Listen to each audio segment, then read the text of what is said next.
سورة البينة. أعوذ بالله من الشيطان الرجيم.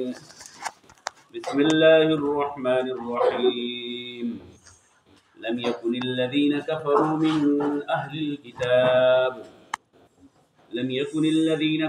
من أهل الكتاب والمشركين منفكين حتى تأتيهم البينة رسول من الله يتلو صحفا مطهرة فيها كتب قيمة وما تفرق الذين أوتوا الكتاب إلا من بعد ما جاءتهم البينة وما أمروا إلا ليعبدوا الله مخلصين له الدين حنفاء ويقيموا الصلاة ويؤتوا الزكاة وذلك دين القيمة. إن الذين كفروا من أهل الكتاب والمشركين في نار جهنم خالدين فيها أولئك هم شر البرية. إن الذين آمنوا وعملوا الصالحات أولئك هم خير البرية. جزاؤهم عند ربهم جنات عدن تجري من تحتها الأنهار خالدين فيها أبدا رضي الله عنهم ورضوا عنه ذلك لمن خشي ربه. دي سورة وی سورة البینہ. بینہ وی واضح دلیل تا، واضح موقف تا. بینہ سے تو واضح دلیل، روشن نشانی. دی صورت کی چکم بینہ ٹکے ذکر شوے دے داغی تفصیل اللہ تعالیٰ پخپل بیان کرے چی داغی مراد دا اللہ تعالیٰ رسول دے، دا اللہ رسول. نبی کریم صلی اللہ علیہ وسلم بانے چکل دا صورت نازل شو نو حضرت جبریل علیہ السلام راغے او پیغمبر علیہ السلام تیوی دا صورت نازل شو. خو دی ابی ابن کعب یو صحابیو او دا پا اول کی مشرک نو، پا یو اسمانی دین بانیو، یهودیت بانی او عالم داغی دین، خو بیا مسلمان شو. نو پیغمبر علیہ السلام تا جبریل وی چی اللہ وی چی ابی ابن کعب تو آیا چی تدا تلاوت کا. ابی ابن کعب بہترین قاریو، طول واڑیو شان قاریان نہیں. تاسو پر اسکول کی دا استازان د قرات مقابله کی د دې مطلب دا دی چې تاسو ټول له خستا وازونه دي یا د تجوید هم خره. مطلب بدای چې يردم په دې علاقانو کې کم واړه قرآن مجید خویل شي نو دا غیر لپاره مقابله کی. نو تاسو کې اکثر علاقان په شاد اور کوي چې مال نه راځي ولې نه ټول لور دی. خو د بل سره چې په مقابله کې شي نو سړی بیا आवाज هم مزیدار وباسي او د الفاظو ادایګیم په صحیح طریقې باندې کوي. نو په دې وجه ابی ابن کعب رسول الله صلی الله علیه وسلم چې ورته کله وی چې جبرئیل وی چې ته وایا او د الله پیغام راوړل. نو حضرت ابی ابن کعب پیغمبر علیہ السلام ته یا رسول الله الله زمانو ما غسته وی او است په جړه ډېر خوشاله یم چې الله زمانو ما غسته په جړه. او بیا د دې آیت تلاوت شروع کو، د دې سورۃ تلاوت شروع کو. بخاری مسلم دواړو کې دا حدیث نقل شوی دی. په دې سورۃ کې د څه دي چې الله تعالی جبریل ته وی چې ابی ابن کعب ته وایي چې دې خلکو ته وایي. نو په دې صورت کې الله تعالی مونږ ته دا ښودلی دي چې الله قومونو ته د کفر او د شرک د ګمراهۍ نه د وتو دپاره خپل پیغمبران نه لیږلي. کله چې یوه معاشره ګنده شي، اخلاق خراب شي، کردار خراب شي، نو الله دغې معاشرې ته دا معاشره بیا د دې د ټکېدو څه موقع نه وي. نو الله تعالی ورته یو دلیل راولېږي د هغې په وجه باندې هغه ته پته ولګي چې زما دا کار غلط دی. نو هغه دلیل پیغمبر وي. نو پیغمبر د واضح تعلیماتو سره الله راولېږي او هغه بیا خلکو ته ووایي نو خلک دا ګمراهۍ نه مني شي. نو په دې صورت کې هم الله تعالی مونږ او تاسو ته د هغې زمانې خلکو ته هم الله تعالی وښودله چې خلق رسول او د کتاب د راتلو نه وروسته رسول هم راغی محمد رسول الله صلی الله علیه وسلم، کتاب هم راغی قرآن کریم. د قرآن او د رسول الله د راتلو نه وروسته چې اوس هغه د هدایت لار نه خپلوي نو دا بردی که مقلتوب او د دې ړوندتوب وي ورنه د دې څخه د الله دا وعده ده چې کله قوم ګمراه شي الله به پیغمبر را لېږي نو دغه پیغمبر خو راغی دغه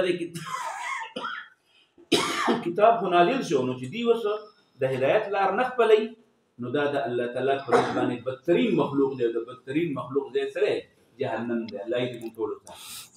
او کم خلک چې هغې د دې په مقابلې کې د هدایت لار خپله کړي د پیغمبر خبره ومني قرآن کتاب زده کول او په هغې باندې خپل ژوند جوړول شروع کړي نو دا د دې معاشرې بهترین مخلوق دی دوی له پکار دي چې په دې ځمکه باندې واوسېږي ځکه الله تعالی دوی په دې ځمکه باندې خلیفګان پیدا کړي دي نو د داسې خلکو دپاره جنت دی الله تعالی دې زموږ د ټولو نصیب نو دا آیتونو ته تاسو اوس ګورئ نو په دې آیتونو کې به اوس پخپله پته ولګي اعوذ زه پناه غواړم بالله د الله سره من الشیطان د شیطان نه الرجیم چې هغه مردود دی شړلی شوی دی رټلی شوی میں اللہ کی پناہ مانگتا ہوں شیطانی مردود سے بسم اللہ شروع کم پنم دا اللہ کے نام سے شروع کرتا ہوں الرحمن چې ډیر زیات مهربان دی بہت زیادہ مهربان دی الرحیم اور ہمیشہ کے لیے مهربان ہے ہمیشہ لپاره مهربان ہے لم یکن نو الذين اغخلت كفروا چې کافران کم قسم دي دوه قسم دي من اهل الكتاب کدا اهل کتاب کافران دي والمشرکین او کدا عام مشرکان کافران دي دا دواړه نو منفکینا جدا کیدونکي لری کیدونکي دا کافران که اهل کتاب دي او که مشرکان دي دی د خپل کفر او شرک نه پرې خورو حتی تر هغه پورې تاتیا چراشی هم دویتا البینتو یذکر دلیل د الله طرف کار دلیل مراد سره رسول چراشی دي او پیغمبر من الله د الله طرف پیغمبر سکاري چې خلک به دومره خوشاله وي یتلو چې لولي دوی ته صحفا صحیفه مطهره فاکه فيها چې پدې کې کتب کتابونه قیمه کتابونه مراد څه پدې کې احکام قیمه مضبوط نه مطلب څه درست ټیک ګورا کتابونه خلکو ډېر شي لیکلي خو ځان او ته ګوتې نو دا قیمه مراد هغه کتاب چې په هغه حکمونه چې هغه ټیک حکمونه د حقیقت سره موافقي فيها چې په دې کې د کتبون کتابونه یعنی حکمونه قیمه مضبوط یعنی ټیک وما تفرق او اختلاف کې ندي پریوتی الذين اغخلق اوتو چې هغې له ورکړی شوی دی الکتاب کتاب الا مگر من بعد رست ما د هغه سنه جاءت چراغ هم دویتا البینتو واضح دلیل دا اهلی کتاب چې وس نه مني اگر چې هغه پیغمبر راغلی دی نو دا په دې وجه نه چې کنه د بینه راغلی نه بینه راغلی دا خو د بینه سره یعنی د پیغمبر سره د دې اختلاف دی د اختلاف چې کوم سره په زور خو الله څوک نه رانیسي د الله سنت داري الله وی نوله ما تولى چې کوم سره کوم طرف تل غوړي د ول عقیده رسول کوم توفیق ورکوم وان ليس للانسان الا ما سعى او انسان ته هغه څه ورکوم ته کوم طرف ته چې دی ور روان شي خواري شروع او الله تذر وادره وزر اخرى چې کوم سره ګناه یو کی او الله دې رانیسي بل دام د الله تعالی سنت نه دي لہذا هر سره به خپل عمل مکافات بدله باخلي وما تفرقا اختلاف نه دی کړی الذين هغه کسان اوتو چې ورکړی شوی دی هغې ته کتاب الا مگر من بعد ما رست هغې نه جاءتهم چراغ لدي ته البینة واضح دلیل وما امروا او حکم نو شوی دوی ته وما امروا او حکم نو شوی دوی ته الا مگر د دې خبرې حکم وته شوی ليعبد الله چې دی خالص عبادت وکړي د الله مخلصین خالص عبادت الا وما امروا حکم نو شوی دوی ته الا مگر د دې خبرې ليعبدون چې دی عبادت وکړي الله د الله تعالی مخلصین خالص کوونکی یوادي کوونکی له دی الله ته الدین خپل دعاګانې خپل دین حنفاء په یکسوی سره ويقيم الصلاه او حکم دي تداشي او جدي قائم کی سا من ويؤتوا او وردي کی الزکات زکات وذالک او دا کوم خلک چې خالص د الله عبادت کوي منځ او دس کوي زکات خیرات ور کوي ذالک دا کار چې دین القیم دا سیده او ساده دین دی دقیق دین دی ان الذين وانجام ان الذين اغخلق بشک کفروا چا چې کفر کړي من اهل کتاب کاغه اهل کتاب دی والمشرکین او که مشرکان دی فی نار جهنم دا وی په ورده جهنم کې خالدین همیشه به اوسېږي بیا پدې کې اولئک داسې قسم خلق چې هغه مشرکان دی او اهل کتاب دی او کفر کړي اولئک داسې قسم خلق هم دوی شر البریه شر ناکاره د خلق دی بریه مخلوقات په دې مقدس مکه چې راسري په دې بر باندې بر وچې ته وایي په دې بر باندې چې کوم شیونه اوسېږي په دې کې ناکاره خلک څوک دي مشرکان نور خلک ولي الله ورته دغه نه راخېږي په قلن راخېږي دا ځمکه ښه ده ځکه الله ورته په جمي کې په سپرلي کې به راخېجول کې او په خزان کې به د ونو نه پاڼې لرې کې په خپل ټیم باندې صحیح کار کوي یو انسان دی چې دا د الله تعالی نافرماني کوي نو دی د الله حکم نه مني چې نه مني نو دا په دې مقدس ځمکه ناکاره مخلوق دی اولئک داسې قسم خلک هم دوی شر البریه ناکاره مخلوق دی او ان الذين بشکا کسان امنو چا چې ایمان راوړي او عملو کړی دي صالحات نیک اعمال اولئک داسې قسم خلق هم دوی دی خیر البریه بهترین مخلوق ده بهترین د مخلوقاتونه نو چې کوم خلک بهترین مخلوق دي نو جزاؤهم بدله د دوی به عند ربهم د رب په نسبانی جنات او جنتونه عدن د همیشوالي جنتونه به تجري بهیږي به من تحتها لاندې دونو داغې الانهار نهرونه او خالدین دا جنتیان به همیشه اوسېږي فيها په دې کې ابدا تل تر تله رضی الله الله راضي دي عنهم داغینا ورضوا او دی راضي دي عنه د الله نه ذالک دا حکم لمن دا هغه چا دپاره دی خشیه چې یریږي رب د خپل رب نه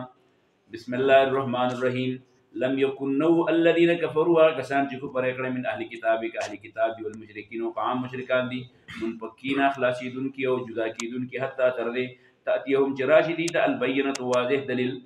رسول پیغمبر من الله د الله طرف نیت دو چلولی صحفا کتابونه مطهره پاک فيها پدې کې وی کتب کتابونه قیمه سدا وما قیمه سدا وما درست وما تفرق الذين او اختلاف نه دی کړه کسان اوتل کتابه چې ورکړل شوی ته کتاب الا مگر من بعد ما رسل راغنا جاءتهم چراغ لغی البینه واضح دلیل وما امروا حکم نه سی وی ته الا مگر دې خبره ليعبد الله چې دې عبادت وکړي الله تعالی مخلصین په دې حالت کې خالص کوون کی ضرورت دی الله لپاره دین خپل دین هنفا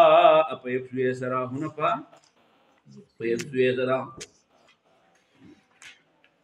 ويقيم الصلاه وقائم کی منزل ورو تو زکات ور کی زکات دروازه کودا دین القیمه دغه دین د مضبوطو ان الذين بشکا کسان کفروا چې کفر کړ من اهل کتاب او المشرکین په اهل کتاب مشرکانو کې فینار جهنم دا بور د جهنم ته خالدین همیشه اوچیږي بیا بده کې اولئک داس قسم خلق هم دی بشر البریه ناکار په مخلوقاتو کې ان الذين امنوا که مخلوق چې ایمان راوړل او عملوا الصالحات او کړي نیک اعمال اولئک داس قسم خلق هم دی بی خیر البریه بهترین مخلوق جزاؤهم بدر دی بین ربهم پنځ رب بدی باندې جنات وعدن جنتونو د همیشوالي تجربه یې با من تحت لاندې دغونو داغین الانهار نهرونه خالدین همیشه اوسېږي پیا پدې کې ابد تل تلام رضی الله عنهم الله راضي دی دوی نو رضو دی راضي عنه د الله نه ذالک دا حکم لمن دا هغه چاره پر د خشیه چې ریګ رب د خپل رب نه دې صورت کې هم توس یو څو خبره یاد شوي چې هغه خپل عمل تراوړ هغه کې خبر دي یو خبر پای کې دار چې د الله تر طرف نه یو واضح دلیل چې راشي نو باغې کې حق او باطل فرق راشي د الله تر طرف نه چې الله مخلوق پیدا کړی او الله ورته کوم هدایت راولېږي چې دا ټیک دی دا غلط دی بس هغه به ټیک او غلط دی نو و موږ په کې ټیک او غلط کو چې الله جوړ کړی الله دا سکول حکومت جوړ کړی او ردی نه و د شاټۍ د غراشي یا 7% لکه تویر څه مې رئیشا راشي و چې لکه په کې دا کمره نه من 7% به منې څنګه نه چې چا جوړ کړی هغه ته پته راځي ټیک ته غلط ده څه خبر ټیک شو نو دا شان الله جوړ کړی مخلوق دی او چې الله ورته دا ټیک دی دا غلط دی بس ټیک او غلط دی نو دا خبره مونږ له پکار دي چې مونږ هغه خبرې ته ټیک وایو کومه ته چې الله ټیک ویلي او هغه خبرې ته غلط وایو کومه چې الله ورته غلط ویلي یو خبره دویمه خبره دا ده چې الله چې پیغمبر راولېګو نو هغه خلکو ته د قران صحیح قصې به کولې د ځانه او ته بوته نه وای خدمت بعد مقررین چې کله ودرېږي نو بشت او ته بوته وي نه د قران آیت وي جنازه ته به جنازه کې به تقریر کې په جمعه کې به تقریر کې پیر بابا دا ویلو کاکا صاحب دا ویلو په دې کې مولوی ته هغه دا ویلو مولان دې خدای په وکی او پیر بابا او کاکا صاحب او خپل خواري چې کړی دا غي د وقو وخت په دې وخت چې کوم تا ته مخې ته قران پروت دی قران خلکو ته وایا حدیث تر پراتری بخاری مسلم ترمذی نسائی ابن ماجه پرتر دا غي نه حدیث وایا دا او ته بوته پرې دا خانو خلک ته ټیک قصې ورته خلک د الله پیغمبر چې کله الله راولېګو نو خلکو ته به د قران صحیح قصې کولې نو موږ لم پکار دي چې موږ د قران صحیح سبق خلکو ته وایو څه خبره درېمه خبره ده چې الله تعالی هدایت یو سره خپوي یو پری یعنی خسړه پوي چې دا کتاب د الله تعالی دی د الله حکم دا دی د نبی طریقه دا ده او خلک هغه پری دی او په خپل پاټو پسې په خپل ډلو پسې په خپل قومونو پسې په خپل مليانو پسې اندادون دغه پیروي شروع کی نو دا خلک نن دی که سبا دی د عمل در غنشا دی دا اکثر بیا په بدعاتو کو په خرافاتو کې په شرکیاتو کې بیا مبتلا شي او اخرت خاتمه چې بیا د ایمان سره نه بلکې د کفر سره د هغې خاتمه کېږي. نو په دې وجه باندې چې کله درته پته ولګېږي چې حکم د الله شته طریقه د نبي صلی الله علیه وسلم شته نو بیا به نورې طریقې او نور حکمونو ته به غاړه نه ږدي او فورن به راګرځي. څلورمه خبره ده چې د ټولو پیغمبرانو یو دین و داسې نه چې ګنې پخوا پیغمبر یو څه ویل او نن بل څه نه. اول پیغمبر چې کوم تعلیم ورکړی هغه تعلیم اخري پیغمبر هم ورکړی. ټولو ویلي چې قولو لا اله الا الله تفلحو او ټولو ویلي دي چې آخرت کې قیامت به قایمېږي او د هر عمل به تللی کېږي. من یعمل مثقال ذرة خیرا یره ومن یعمل مثقال ذرة شرا یره. دغه شانې پنځمه خبره په دې کې دا ده چې ټولو پیغمبرانو یو خبره خلکو ته کړې ده چې د الله عبادت به کوئ، د الله نه علاوه به نه د بوتانو عبادت کوئ نه به د ملیانو عبادت کوئ. او د عبادت معنی درته ما ویلې وه چې عبادت څه ته وایي؟ حکم منلو ته، تابعداري کولو ته وایي. او نه به چې کوم دی د زورورو خلکو او نه به چا په محبت کې او په نفرت کې دومره ګرفتارېږي چې د هغې د وجې نه بیا د ناانصافۍ خبره وکړي. زموږ په دې وخت کې دا پاټو والی که نه خپلې پارټۍ زنده‌باد، پردۍ پارټۍ مرده‌باد. اگر که خپله پارټۍ والا سړی چې نو هغه ډېر بد اخلاقه بد عملی او پردۍ والا چې نو هغه ډېر زیات نیک عملی خو د ما پارټۍ کې نه دی نو د ما هغه زنده‌باد، تیرا چور مرده‌باد، میرا چور زنده‌باد. نه دا به نه کوو بلکې د ټولو پیغمبرانو دغه یو دینو چې یوه خبره به یې کوله چې د الله په عبادت کې به څوک د الله سره نه شریکوي، که هغه پیر دی که مرید دی که بت دی او که زورور دی. شپږمه خبره پکې دا ده چې ټولو پیغمبرانو خپلو قومونو ته د مونځ طریقه ښودلې چې دا به کوئ. مونځ د الله تعالی د یادولو بهترینه طریقه ده. دویم، الله تعالی چې څونه پیغمبران لېږلي هر پیغمبر د صدقې او د زکات حکم ورکړی دی. اوومه خبره دا ده چې د شرک انجام چې دی شرک والا به چېرته ځي؟ جنت ته، جهنم ته به ځي. لهذا تر جهنم نه ځان بچ کول غواړئ د شرک د عقیدې نه به ځان بچ ساتئ. او شرک موږ مخکې ویلی شرک دې ته وایي چې سړی دا وایي چې یو الله دی او بل لالا دی. نه نه، مخکې زموږ یو سیاستدان یو ناره والې وه نو هغه ناره باندې بیا خلکو ډېر زیات بد به ویلي چې راته څه ویل اوپر الله نیچې بله. د هغه د کرکټ د بیټ چې و د هغه نښه وه په وټونو کې نو بره به د الله چلېږي او لاندې به د بیټ چلېږي. نه نه، برا اوپر بھی اللہ نیچے بھی اللہ. زمین اللہ کی، ہم اللہ کے، زمین اللہ کی، تو حکم کس کا؟ اللہ کا. دقه حق خبره ده. په دې بنیاد باندې د کفر او د شرک انجام چونکې جهنم دی لهذا د جهنم نه ځان بچ ساتي. اتم نمبر خبره دا ده چې په مخلوق کې د ټولو نه بیکاره شی څه دی؟ لکه تاسو نه اکثر په کلي کې څوک تپوس کوي لکه ستا کومه ترکاري ډېره خوښه ده، نو څوک وایي زما بنډۍ خوښي، څوک وایي زما ټنډۍ خوښي، څوک وایي زما کدو خوښ دی. او چا نه تپوس وکړي چې هلکه ستا څه ډېر خوښ دي، نو ښځې وایي زموږ سابه ډېر خوښ، هلکان وایي زموږ غوښه ډېره خوښه، وړو نه یې تپوس وکړي زموږ پاپړ ډېر خوښ، او چې لوپران چرچن نه تپوس وکړي زموږ د چرګ غوښه خوښه. نو دا چا خپله خوښه ده؟ نه. نو د کفر او د شرک چې دی دا چې کوم خلک اختیاروي نو په مخ د ځمکه د ټولو نه بدکاره شي، نه سابه دي نه چې کوم دی نو ټنډۍ دي او نه بنډۍ دي، ناکاره شی څه دی په مخ د ځمکه؟ کفر او کافر. چې کافر دی بس دا ټول ناکاره مخلوق دی. لکه او نهمه خبره دا ده چې نیک اعمال چې کوم خلک کوي او ایمان ورسره وي نو دا په ټولو مخلوقاتو کې د ټولو نه بهترین خلک دی. لهذا د بهترینو خلقو سره اوسېږي، د بهترینو خلقو سره اوسېږي. او لسم نمبر دا ده چې کوم سړی د الله نه د یرې ژوند تېروي نو الله به ترې راضي او چې الله د چا نه راضي نو دا ځای به کوم دی؟ جنت به دی. الله دې زموږ نصیب کړي. واخر دعوانا الحمد لله رب العالمين. ربنا تقبل منا انك انت السميع العليم وتب علينا انك انت التواب الرحيم.